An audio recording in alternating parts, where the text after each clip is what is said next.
পাঠৰ বিষয়বস্তু হৈছে তিনিটা আখৰৰ যুক্তাক্ষৰ। যুক্তাক্ষৰ মানে আমি ইতিমধ্যে গম পাইছোৱেই যে যুক্ত যোগ অক্ষৰ সমান যুক্তাক্ষৰ, অৰ্থাৎ এটা আখৰৰ লগত অন্য এটা আখৰ লগ লাগি থকা আখৰ। দুটা আখৰৰ যুক্তাক্ষৰ ইতিমধ্যে আমি আগৰ ভিডিঅ'ত পঢ়িছোৱেই, গতিকে আজি আমি তিনিটা আখৰৰ যুক্তাক্ষৰ পঢ়িম। ক যোগ ত যোগ ৰি সমান কৈতক্ত্ৰী। যদি আমি ক যোগ ত যোগ কৰোঁ তেনেহ'লে আমাৰ হ'ব কৈতক্ত, আৰু তাত ৰিকাৰ যোগ দিয়াৰ লগে লগে আমাৰ হৈ গৈছে কৈতক্ত্ৰী। আৰু ইয়াৰে আমি শব্দ বনাইছোঁ কি বনাব পাৰোঁ বক্তৃতা। ছ যোগ ছ যোগ ৰ ছয় সস্ৰ। এনে ছ যোগ ছ হ'লে ছয় শস্য, আৰু ৰ যোগ হোৱাৰ লগে লগে তাৰ উচ্চাৰণটো অকণমান ৰৰ নিচিনা হৈ গৈছে, যেনে ছয় সস্ৰ। ইয়াৰে শব্দ বনোৱা হৈছে কৃষ্য। জ যোগ জ যোগ ব জয় য। ইয়াৰে উচ্চাৰণটো জ যোগ জ জয় য ব যোগ হোৱাৰ লগে লগে তাৰ উচ্চাৰণটো অকণমান ৱৰ নিচিনা হৈ গৈছে, জয় য। উজ্জ্বল। ত যোগ ত যোগ ব তয় তত্ত্ব। ত যোগ ত হ'লে তয় তত্ত্ব, ব যোগ হোৱাৰ লগে লগে তাৰ উচ্চাৰণটো হৈ গৈছে তয় তত্ত্ব। মহত্ব। ন যোগ ত যোগ ৰ নয়তন্ত্ৰ। ন যোগ ত নয়তন্ত্ৰ ৰ যোগ হোৱাৰ লগে লগে এটা আমাৰ ৰ উচ্চাৰণ আহি গৈছে নয়তন্ত্ৰ। মন্ত্ৰী। ন যোগ ত যোগ ব সমান নয়তন্ত্ব। সান্তনা। নয়তন্ত্ৰৰ লগত ব অহাৰ লগে লগে আমাৰ হৈ গ'ল নয়তন্ত্ব। ন যোগ ধ যোগ ৰ সমান নয়ধন্ধ্ৰ। ন যোগ ধ নয়ধন্ধ্ৰ ৰ যোগ হোৱাৰ লগে লগে হৈ গৈছে নয়ধন্ধ্ৰ। অন্ধ্ৰ। ম যোগ ভ যোগ ৰ ময় ভম্ভ্ৰ। সম্ভ্ৰম। ৰ যোগ ম যোগ জ সমান ৰয়মৰ্ম্য হৰ্ম। এই মৰটোৰ লগত দুডাল চিন যোগ হৈছে, এডাল ৰকাৰ ওপৰত যোগ হৈছে, আৰু এটা এইটো জ, আচলতে এইডাল ইয়কাৰ, এই চিনডাল যোগ হৈছে, সেইকাৰণে ইয়াৰ উচ্চাৰণটো হৈ গৈছে ৰয়মৰ্ম, ৰৰ নিচিনা হৈ গৈছে। ঠিক তেনেকৈ এইটো ৰ যোগ দ যোগ ৰ, ইয়াতো দুটা ৰ যোগ হৈছে, দৰ লগত দুটা ৰ যোগ হৈছে, এটা ৰ যোগ হৈছে ওপৰত আৰু এটা ৰ যোগ হৈছে তলত। ইয়াৰ উচ্চাৰণটো হৈ গৈছে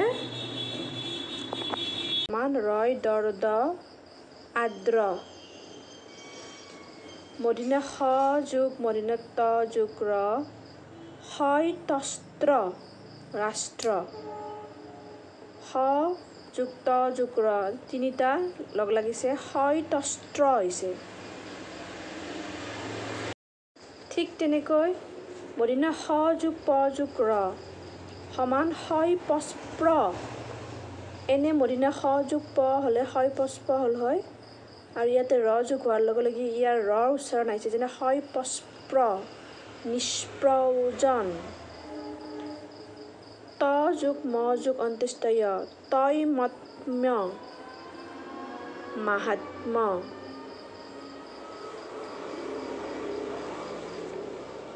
ন যোগ ধ যোগ অন্ত্যেষ্ঠ য় মান নয়ধন্ধ্ৰ, তাত য়কাৰ।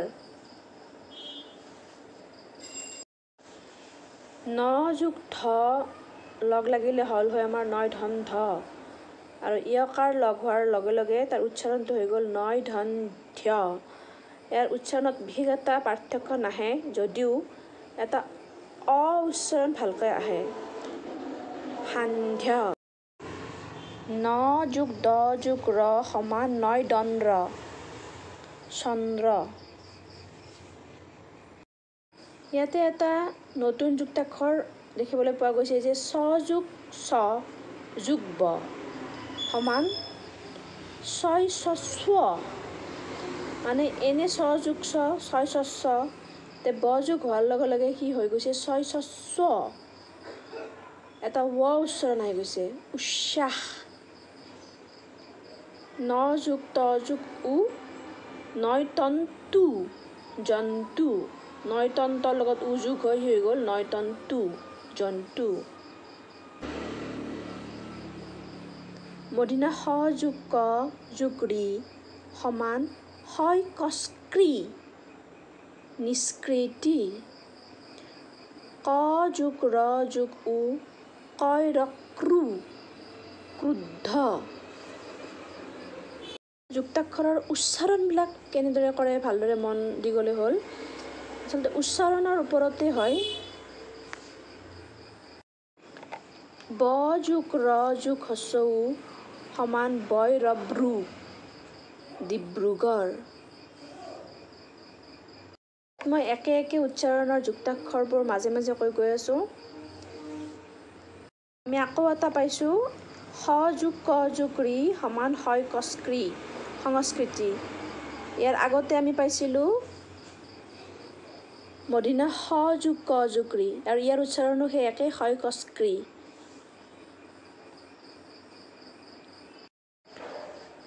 ৰ যোগ দ যোগ ধ সমান ৰয় ধৰ্ধ ঊৰ্ধ।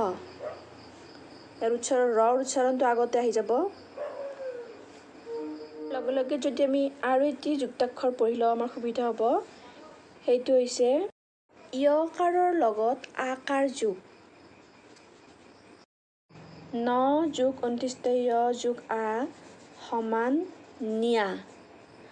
যদি আমি কেৱল ন যোগ অন্ত্যেষ্ঠ য় যোগ কৰোঁ তেনেহ'লে হয় আমাৰ নত য়কাৰে ন্য। কিন্তু আকাৰ যোগ হোৱাৰ লগে লগে তাৰ উচ্চাৰণটো হৈ গ'ল নিয়া। ন্যাস। ত যোগ অন্ত্যেষ্ঠ য় যোগ আ ত্যা ত্যাগ। স যোগ অন্ত্যেষ্ঠ য় যোগ আ খ্যা কামাখ্যা। দ যোগ অন্ত্যেষ্ঠ য় যোগ আ দ্যা উদ্যান। ধ যোগ অন্ত্যেষ্ঠ য় যোগ আ ধ্যা ধ্যান। ল যোগ অন্ত্যেষ্ঠ য় যোগ আ ল্যা কল্যাণ। এইখিনিও প্ৰায় তিনিটা আখৰৰ যুক্তাক্ষৰৰ নিচিনায়ে। আজি আমি তিনিটা আখৰৰ যুক্তাক্ষৰ কিছু পঢ়িলোঁ। আৰু বহুতো আছে ভৱিষ্যত পঢ়িবলৈ চেষ্টা কৰিম।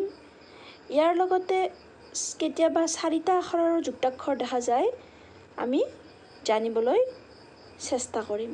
ধন্যবাদ।